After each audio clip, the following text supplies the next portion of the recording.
नमस्कार मित्रों, जिंदगी के राज को राज रहने दो, हर एतवार को एतवार रहने दो। पर दिल अगर किसी से कुछ कहना चाहे तो ये मत सोचना कि आज रहने दो। बाग का हाल माली समझे, फूल का दर्द झुकी डाली समझे। क्या रीत बनाई दुनिया वालों ने, दिए का दिल जले लोग दिवाली समझे। नमस्कार मित्रों, आप सभी का स्वागत है हमारे गंगा पार जंक्शन 2.0 पर। मैं आज फिर जितेंद्र कुमार आपके बीच में हिंदी के एक नए प्रकरण के साथ उपस्थित हुआ हूं, जो नया प्रकरण है समास। मित्रों, समास किसे कहते हैं? पहला क्वेश्चन तो यही है हमारा कि समास किसे कहते हैं। देखते हैं, पहले हमने लिख भी रखा है इसको, इसकी परिभाषा के रूप में समसनम समासा। संस्कृत में परिभाषा है ये समसनम समासा। और हिंदी को पढ़ने के लिए हमें संस्कृत का ज्ञान अति आवश्यक है। थोड़ा न थोड़ा बहुत ज्ञान अति आवश्यक है, अर्थात होना भी चाहिए कि अगर हिंदी पढ़ते हैं तो हम उसके साथ साथ थोड़ी बहुत संस्कृत भी पढ़ें। मैंने परिभाषा को लिख रखा है, समसनम समासा अर्थात संक्षेपीकरण ही समास है। अगर देखा जाए तो दो या दो से एक या दो से अधिक पद मिलकर के जब किसी एक नए शब्द का निर्माण करते हैं तो उसे समास कहा जाता है। दो या दो से अधिक पदों को मिलकर के जब एक शब्द का निर्माण होता है तो उसे समास कहा जाता है। समास में दो चीजें अति आवश्यक होती हैं। समास में दो चीजें अति आवश्यक हैं। जैसे अति आवश्यक हैं जैसे पूर्व पद तथा उत्तर पद। ये दो पद तो होने ही आवश्यक हैं। और ऐसा भी जरूरी नहीं होता कि समास में दो ही पद हों, दो से अधिक पद भी हो सकते हैं। समास में दो से अधिक पद भी हो सकते हैं। कहने का मतलब यह है कि दो पद तो अति आना अनिवार्य हैं। शब्द का विभाजन, जब उस शब्द का हम विभाजन करते हैं, जब दो या दो से अधिक पद मिलते हैं और उन पदों का हम विभाजन करते हैं तो उसे हम समास विग्रह कहते हैं। जब दो या दो से अधिक पद मिलते हैं और एक नया शब्द बनकर के तैयार होता है, तब उस शब्द का अगर हम विभाजन करते हैं, उस शब्द को हम बांटते हैं तो उसे समास विग्रह कहा जाता है। देखते हैं एक बार समास कितने प्रकार के होते हैं। हमारी हिंदी में समास के 6 प्रकार हैं। समास के 6 प्रकार हैं। समास के 6 प्रकार हैं, जिनमें से सबसे पहले नंबर 1 पे अव्ययीभाव समास।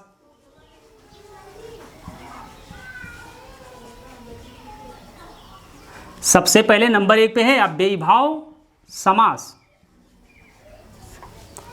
और दूसरा समास है द्वंद्व समास।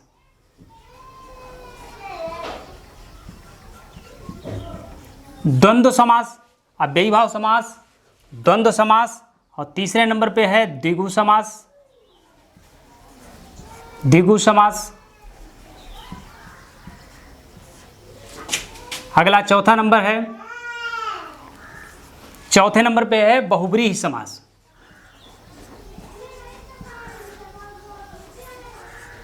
बहुव्रीहि समास।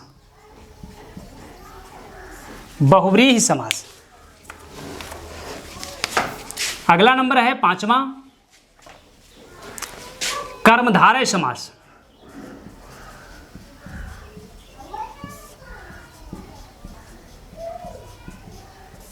और लास्ट समास का नंबर है नंबर 6 पे आता है तत्पुरुष समास।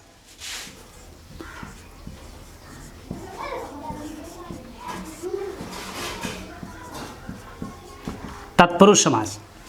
समास के भेद के रूप में एक बार फिर देख लेते हैं, समास के कितने प्रकार होते हैं। अगर ये प्रश्न पूछता है तो समास के प्रकार होते हैं 6। हिंदी में समास के प्रकार होते हैं 6, जिनमें से नंबर 1 पे अव्ययीभाव समास, नंबर 2 पे द्वंद्व समास, नंबर 3 पे द्विगु समास, नंबर 4 पे बहुव्रीहि समास तथा नंबर 5 पे है कर्मधारय समास और नंबर 6 पे है तत्पुरुष समास। आज हम लोग अव्ययीभाव समास के बारे में जानेंगे कि अव्ययीभाव समास क्या है, अव्ययीभाव समास किसे कहते हैं।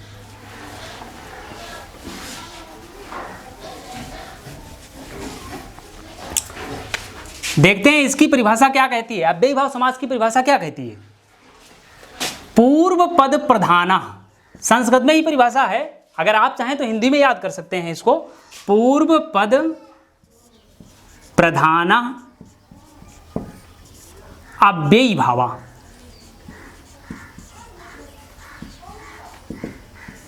पूर्व पद प्रधाना अव्ययी भावा, अर्थात हिंदी में भी इसको लिखे दे रहे हैं एक बार। जिस समास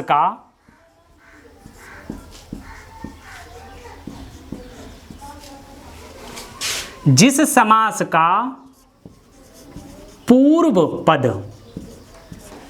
जिस समास का पूर्व पद या पहला पद प्रधान हो, या पहला पद प्रधान हो, या अव्यय हो, प्रधान हो या अव्यय हो,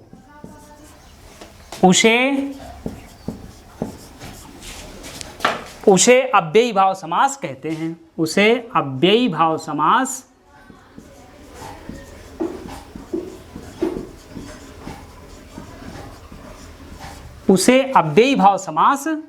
कहते हैं। परिभाषा एक बार और देख लें मित्रों। अव्ययी भाव समास किसे कहते हैं? अव्ययी भाव समास किसे कहते हैं? तो पूर्व पद प्रधाना अव्ययी भावा, संस्कृत में यह परिभाषा है, पूर्व पद प्रधाना अव्ययी भावा, अर्थात जिस समास का पहला पद प्रधान हो या जिस समास का पूर्व पद प्रधान हो या अव्यय हो, उसे अव्ययी भाव समास कहते हैं। उदाहरण के तौर पे इसको समझ सकते हैं। उदाहरण के तौर पे इसको समझ सकते हैं। जैसे नंबर 1 निर्मक्षिकम,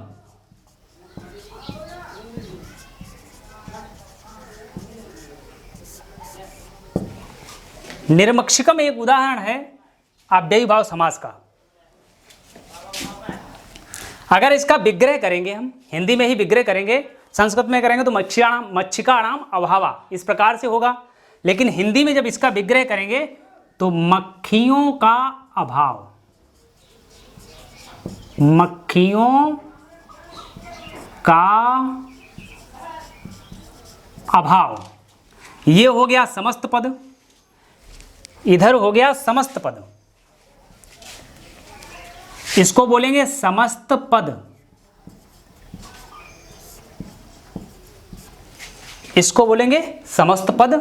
तथा इधर का भाग जो तोड़ा है इसको, या जिसको हमने विग्रह करा, जिसको हमने दो भागों में विभाजित किया, इसको बोलेंगे समास विग्रह। समास विग्रह। समस्त पद में निर्मक्षिकम था, अर्थात 2 से अधिक पद मिलकर के समस्त पद बना। उसके बाद में जब इस पद का विग्रह किया गया तो मक्खियों का समूह, ये पद निकल करके आया। अगला उदाहरण देखें, यथाशक्ति, यथाशक्ति, अर्थात पहला पद अव्यय होता है, पहला पद ही प्रधान होता है। जिस समास का पहला पद अव्यय हो या पहला पद प्रधान हो, उसे अव्ययी भाव समास कहते हैं। इसका जब हम विग्रह करेंगे यथाशक्ति, तो ये बनेगा शक्ति के अनुसार, शक्ति के अनुसार।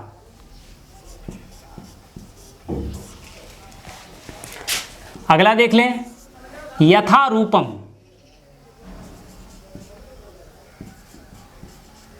यथारूपम, जैसे यथाशक्ति है उसी प्रकार से यथारूपम, तो रूप के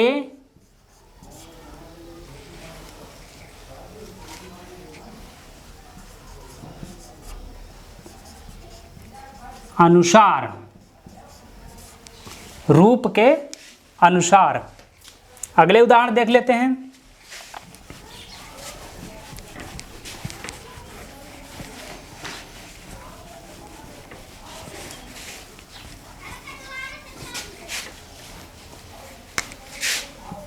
निर्दोष, निर्दोष,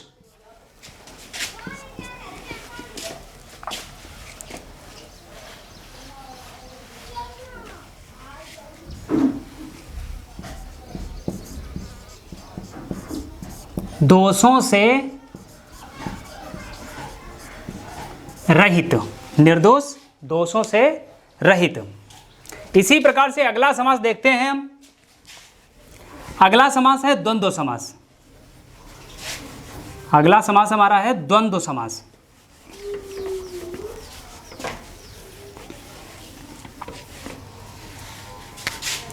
दूसरा नंबर का समास है द्वंद्व समास।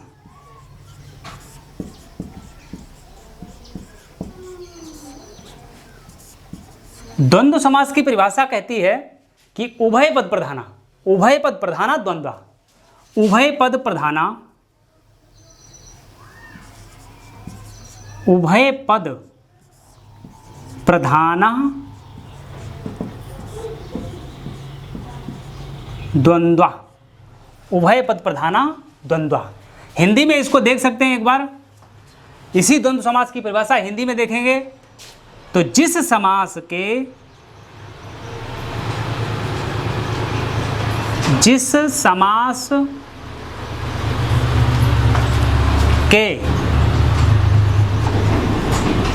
दोनों पद प्रधान हो,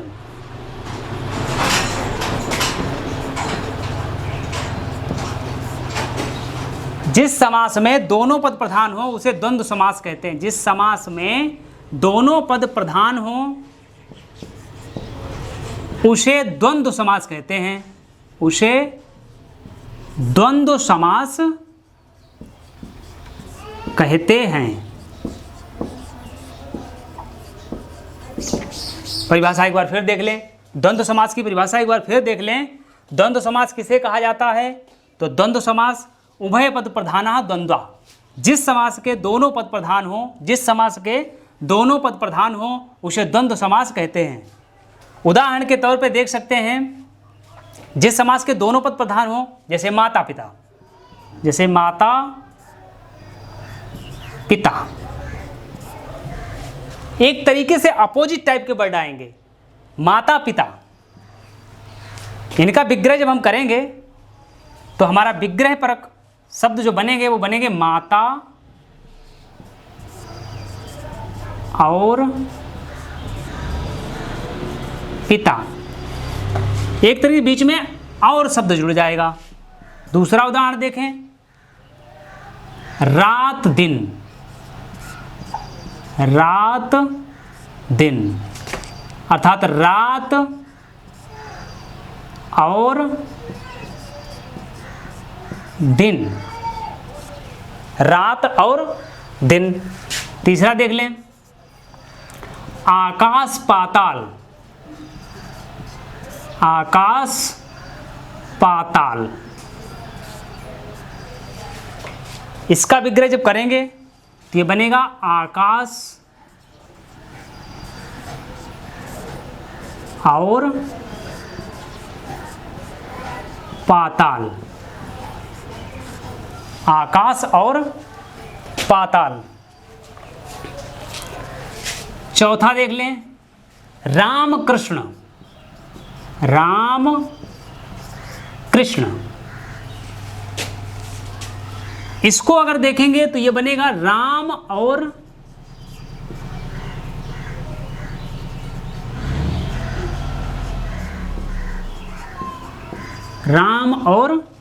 कृष्ण। इस प्रकार से द्वंद्व समास एक बार फिर उभय पद प्रधाना द्वंद्व, अर्थात जिस समास के दोनों पद प्रधान हो उसे द्वंद्व समास कहते हैं। उदाहरण के तौर पे हमने समझा माता पिता, माता पिता शब्द का जब विग्रह किया गया तो ये बना माता और पिता। रात दिन, रात और दिन, रात दिन शब्द का जब विग्रह करा तो ये बना रात और दिन। आकाश पाताल, आकाश पाताल शब्द का जब विग्रह करा गया तो ये बना आकाश और पाताल। तथा राम कृष्ण, राम और कृष्ण, इस प्रकार के शब्द निकल करके आए। अगला समास देख लेते हैं। इसके बाद द्वंद्व समास के बाद अव्ययी भाव समास हो गया, द्वंद्व समास हो गया। इसके बाद देखते हैं द्विगु समास।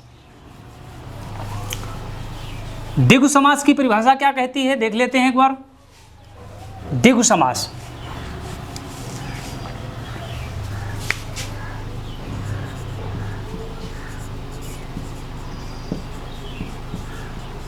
द्विगु समास। द्विगु समास जहां तक देखें, संस्कृत में इसकी परिभाषा कहती है संख्यावाचक द्विगु। संख्यावाचक द्विगु, संख्यावाचक द्विगु।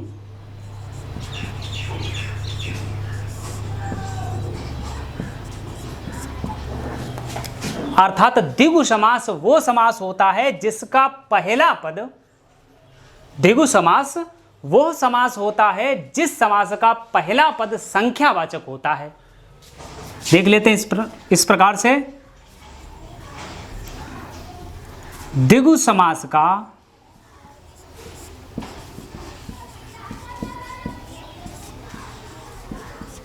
प्रथम पद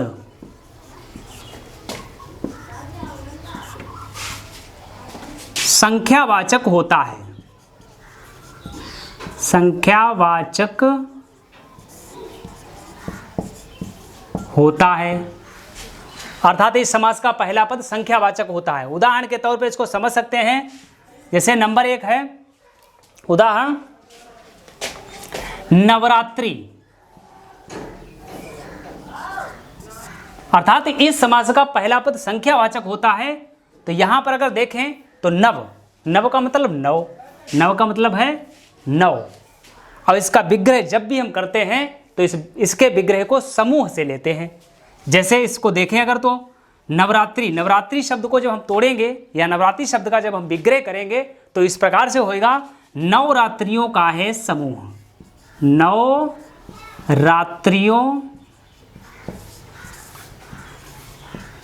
का है समूह, नवरात्रियों का है समूह। अगला उदाहरण देखें, क्योंकि संख्यावाचक द्विगु प्रथम पद संख्यावाचक होता है इस समास में। अगला देखें सप्तऋषि, सप्तर्षि, सप्तर्षि का जब हम विग्रह करेंगे तो इसका विग्रह होगा 7 ऋषियों का है समूह, 7 ऋषियों का है समूह, अर्थात इसका विग्रह समूह शब्द से लेते हैं। तीसरा देख लें, सप्तर्षि हो गया, नवरात्रि हो गया, सप्तर्षि हो गया, अष्टाध्यायी, अष्टाध्यायी पाणिनि की एक रचना है अष्टाध्यायी, इसमें भी द्विगु समास है। अगर इसको हम देखते हैं, 8 अध्यायों, अष्ट माने 8, अष्ट माने 8, 8 अध्यायों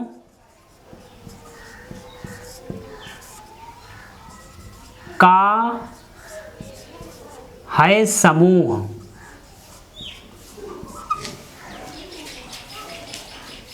8 अध्यायों का है समूह।